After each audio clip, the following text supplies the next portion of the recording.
Okay, so today we're going to be looking at the basics of After Effects.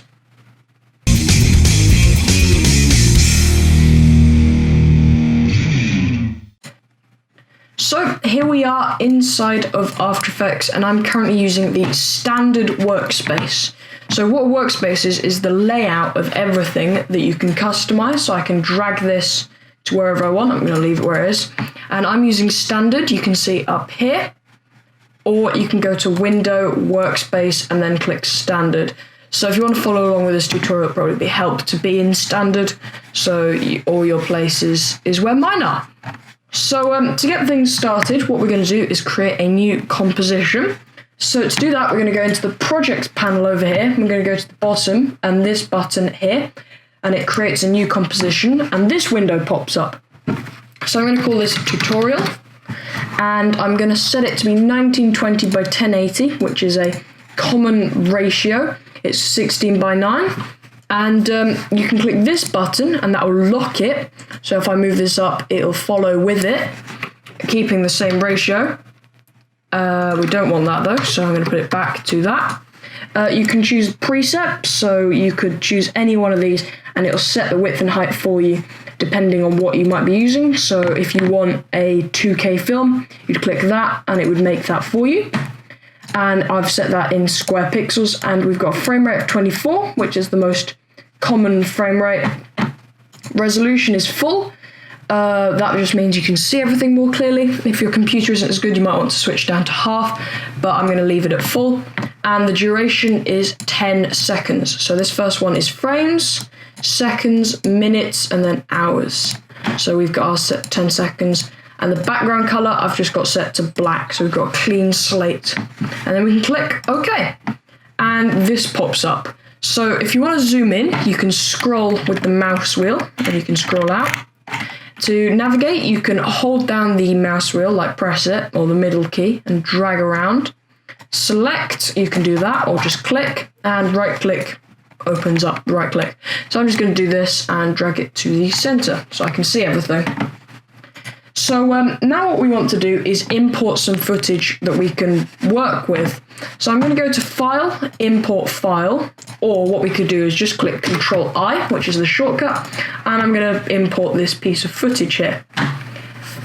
So what we can do is we can drag that into our timeline, or we can just drag it onto the screen or our composition and it'll fit right in, and we've got a nice bit of diving footage from over a cave, which looks really cool. So what we can do with this is view it. So we can navigate with the playhead, we can drag that along to whatever time we want. We could just click. Up here we have the preview panel. So this drags you to the first frame and this to the last frame. This goes forwards a frame, so we're going forwards frame by frame, and this is backwards a frame, and this is just to play, and then of course to stop. So really simple. You can also drag the footage, just select it and drag along, and that will move it so it's longer than your composition. So we can move it so it starts at a different point. I'm not going to do that. You can also drag this bit and it will cut it, and then you could do that, or you could put another clip here and just leave it blank. I'm not going to do that, so I'll put it back to normal with Control-Z to undo, or you click Edit and then Undo. And there's Redo there as well, which is cool.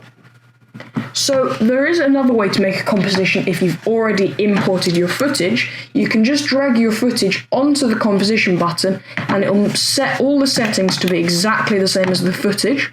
So the length is the footage, the aspect ratio is the footage, and it's already got it imported and its name is the same.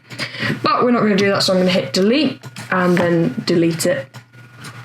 So now what we want to do is start editing our footage. So we can move our footage by clicking it or just clicking it on the screen, and we can drag it around. Another way we can do it is hit the drop down and then transform, and you can see we've got all the transform settings here. So we've got position, scale, and rotation and opacity. You don't need to worry about anchor point for now.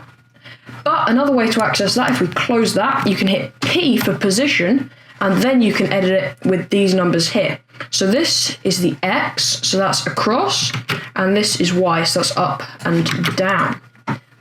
We can also edit the rotation by hitting R, and we can turn it any degrees we want.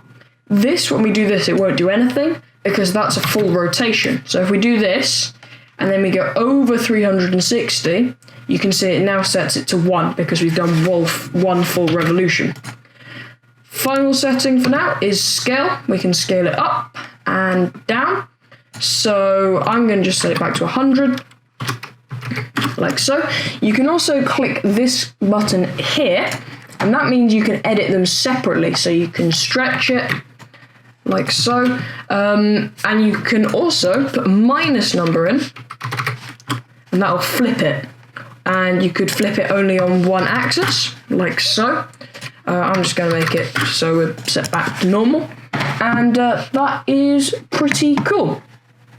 So we've got our footage, but we might want to edit something else as well. So what we're going to do is create a solid.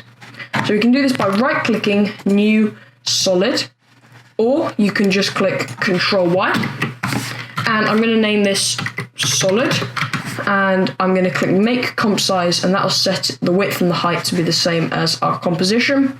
And then I'm going to change the color to a nice blue color to go with the sea. You can also click this and just select anything in your footage or even in the screen on After Effects, which is quite cool.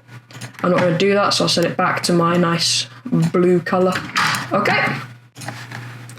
So now we can click OK, and it will make that solid. So it's a nice flat color, and you can click P, R, scale, and you can do all those things with it. But what we're going to do is hide it for now because we want to see our footage again. So to do this, what we can do is go over here and click the eye, and that will make it disappear. We can do the same with the video, maybe just the video. Obviously you can't see it because the solid is on top of it. You can also drag the video over it, and that means the video is on top, and when you hide it, then the solid appears. We're just going to do this for now. You can also solo a layer, so if we hit solo our footage, which is this dot here, it'll make it so you can only see our footage, and it will hide everything else. You can also lock something, and that means you can't select it, and you can't like drag it or rotate it or anything, which is cool. So now that we've got this hidden, I'm going to reveal it again, and we're going to go into transform, and we're going to access opacity, or you could just click T, and that brings it up straight away. And I'm going to bring this down to around 30. So you can see now that we can see through it, which is cool. Another way to make things transparent is to use a blending mode. So if we click this mode here, which you might not see, because I have mine in this mode, so if you click this, it'll expand it, and that means you get everything. So I can click on maybe soft or hard light, and you can see it sort of blends it into the footage a bit better. I can pick overlay, and that looks really quite cool. We can maybe move it up a bit, so maybe 45, and that looks really cool. So we'll leave it like so. But maybe we don't want it to affect all of our footage. What we can do is mask it. So I'm going to select my footage layer, and I'm going to go up to the toolbar here, and you can see we've got this here, this rectangle, and if you hold it down while clicking, it brings up a menu so you can select all your shapes. So I'm going to select the ellipse tool, and then I can draw a circle, and the solid will only appear in that circle. So we can also do control, we can hold shift, and that'll make a perfect circle, hold control, that'll make it over there. And what I'm going to do is just hold shift and move it like that. Then we can select the mouse. We can edit our mask like this by dragging one of the points. We can also use the Bezier handles to bend it like this, which is quite cool. And we can also just select the whole thing and move it. So this mask looks a bit unneat at the moment. To make it blend in a bit better, we can open this drop down, and mask feather, we can make this a bit more, and then you can see it blurs the edges, so it's sort of like a spotlight in our footage. Expansion will make it grow bigger, and smaller. We'll leave that at 0. And opacity is just the opacity of that mask. Okay, so that is masking. Also, if you want to invert it, so it's the outside, you can click the invert button and it will do the opposite. You can also hit subtract, and this is like the blending modes, and you can play around with those a bit. And that looks pretty cool. So what if we wanted to apply an effect to both of our footage layers, but we don't want to apply it to both of them separately? Well, what we can do is use an adjustment layer. So to create one of those, we can right-click New Adjustment Layer, or just click Ctrl-Alt-Y, and that will instantly make an adjustment layer. So you can see over here, if you've got this selected, otherwise you click Toggle Switches / Modes, that we have this button icon selected, and that means that you can't actually see it. If you turn this off, this just becomes a white layer. So we're going to apply an effect to this. So we can go over to our Effect and Presets panels and search for an effect called Curves, which is a very common effect, and we just drag it onto our adjustment layer or onto our footage.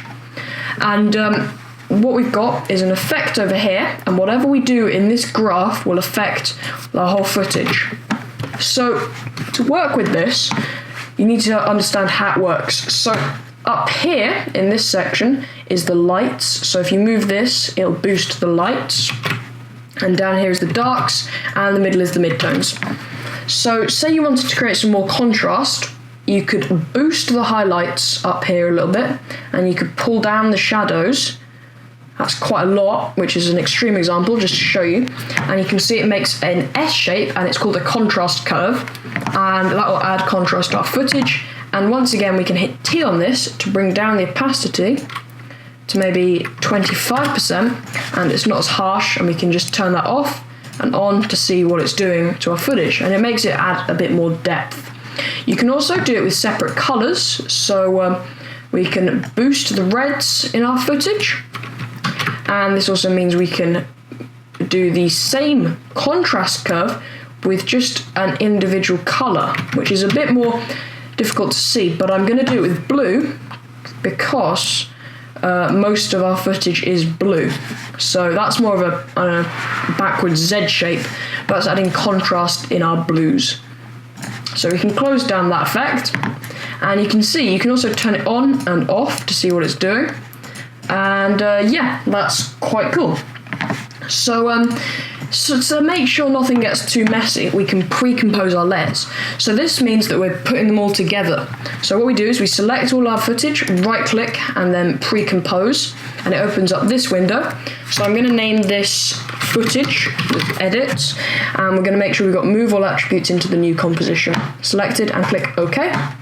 And now you can see it's made it into just one layer, and we can double click and we can open it and we can make edits in here, but it's easier just to be in here now. So now we're going to use a matte. So in my project window I have a matte here, and I'm just going to drag it into my composition, and it's a bit big, so I'm going to scale it down to around 50%. And what this is a pre-made animation that looks like this and then disappears.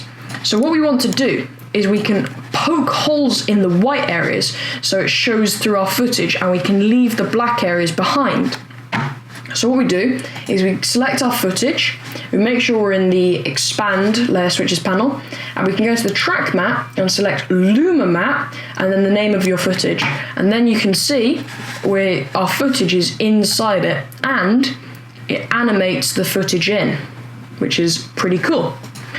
And the reason why we picked Luma map is because if we look at this footage here, when we turn it off, this here, the white is the Luma, so it will only appear in the white. But if we turn off this and turn on transparency, this will show transparent areas, and you can see we don't have any. So that would work if the black areas were transparent, which they're not, which is why we have to use the Luma matte.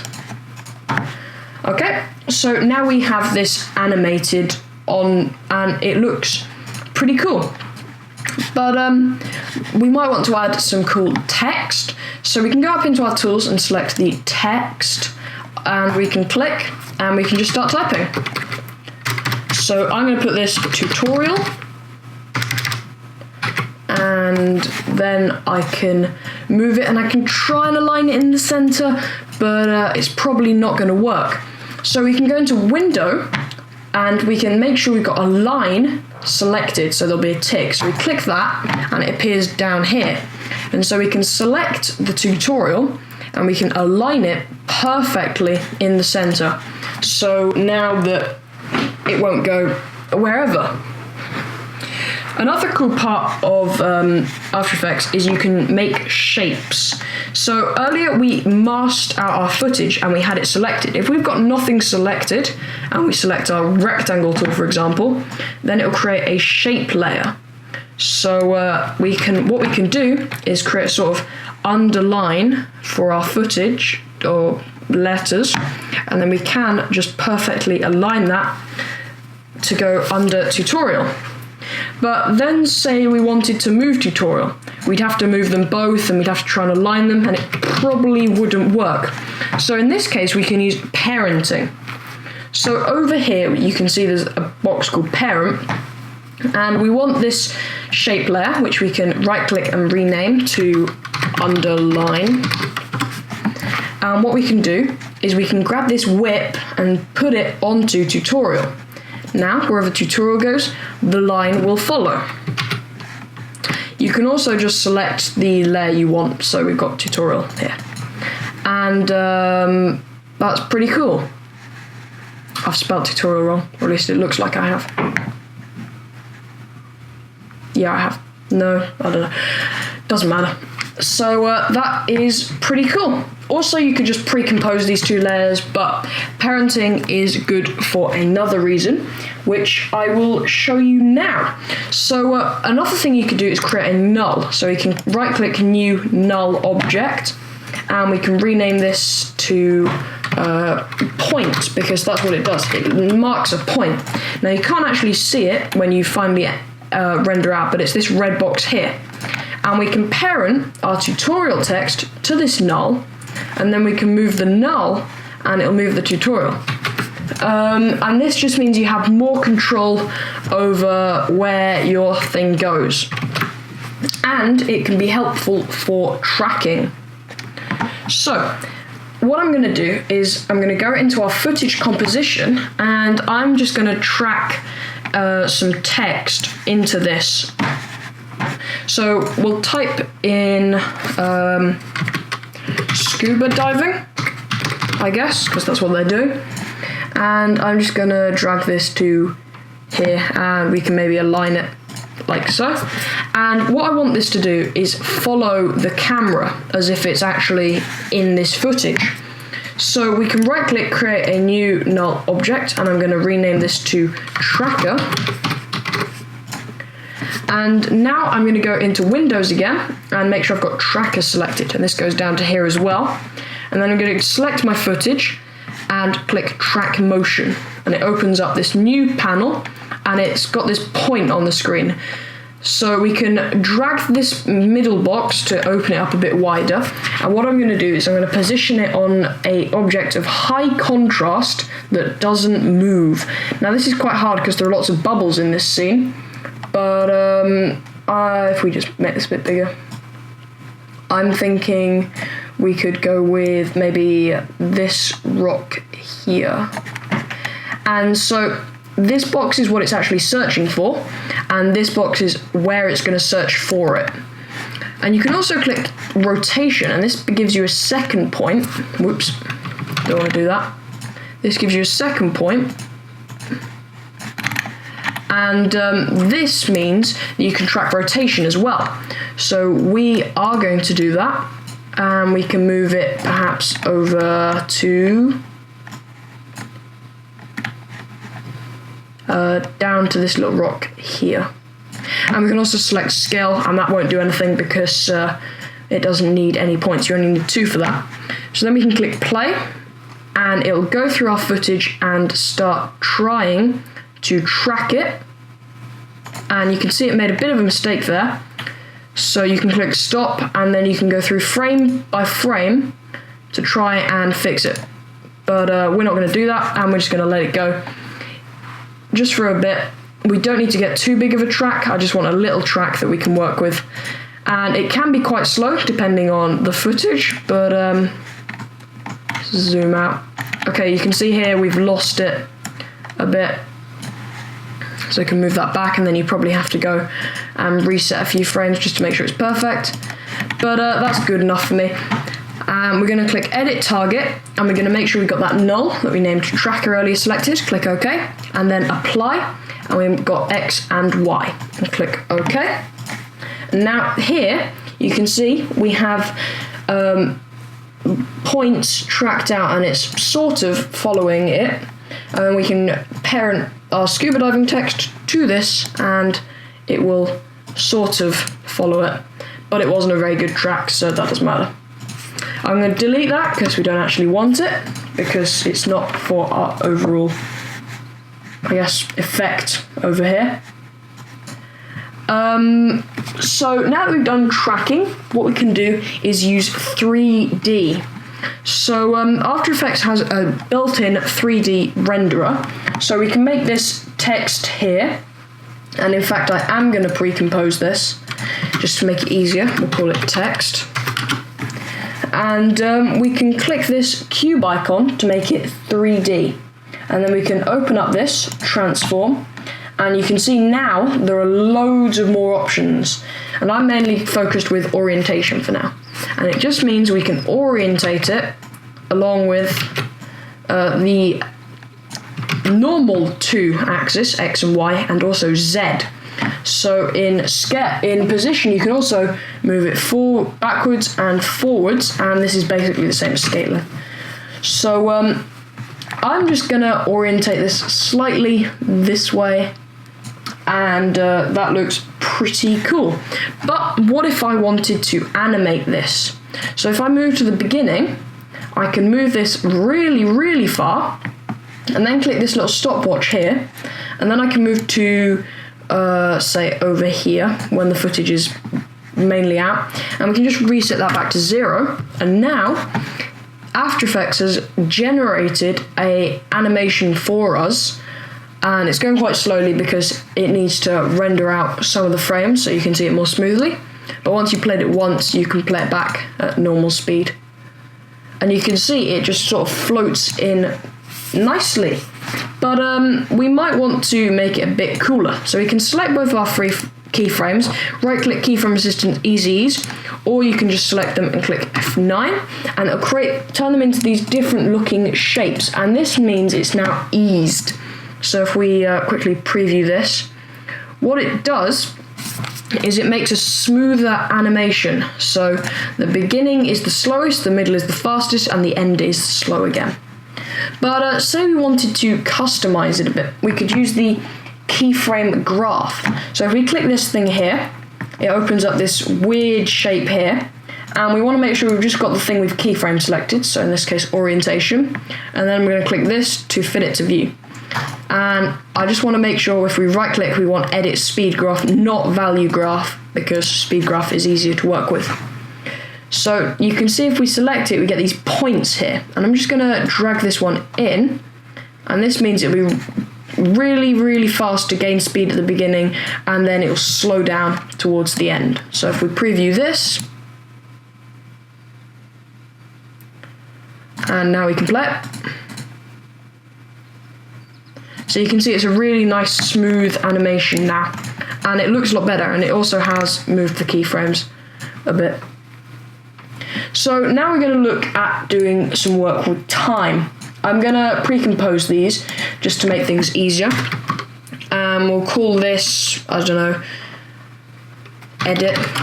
And now we want to play with the time to make it a bit cooler. So if I right click, I can go to time, and I can do time stretch. So if we open this, we can make the clip last longer or shorter. So to make it shorter, we'd make a smaller number, and I'm going to make it bigger, so I'm going to put in 125, and then we'll click OK. And now our footage is a bit slower, and After Effects will work out the new speed and it'll make it look as good as possible, even though it's in slow motion, and even if you didn't record it at a high frame rate. So we'll just wait for this to get a bit of a preview. That should be enough, and now we can play this. So it's a tiny bit slower. So what we can also do is reverse time. So if we right click time and then time reverse layer, then everything will go backwards in time. So you can see this first bit's quite easy, and then it plays from the ending of the clip, which actually looks quite cool, but I'm gonna get rid of that. And finally, with time, we can do time remapping. So if we go to time and enable time remapping, you can see this box opens up here. And we now have 2 keyframes, one here and one at the end. You can't see because our footage is longer than our composition. And this can allow us to do some really cool stuff. So if I go here and set a keyframe, and in fact, if I just set quite a few keyframes, different second points, like so, we can bring this one forwards, so that means it'll go faster between these two, and we can bring this one back, and that means it'll go slower. So now it's quite hard to see because it's not that much, but between those 2 keyframes everything will be going faster, and in the middle of them it'll sort of do that, which is a really cool effect. And you can also, if we hit F9 on these, now we've eased them and it'll look even better. So we can now play this. And it looks really cool. And now the final thing for this tutorial is grid layers. Say you want a note of something, maybe some text, or let's just make a shape, like, I don't know, we could make a sort of arrow shape. This isn't going to go well, but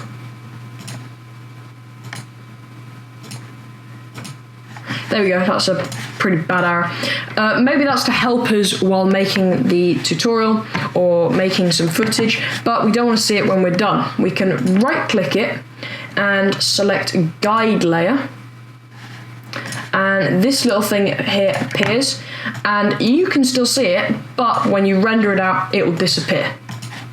So that's all for this tutorial on the basics of After Effects.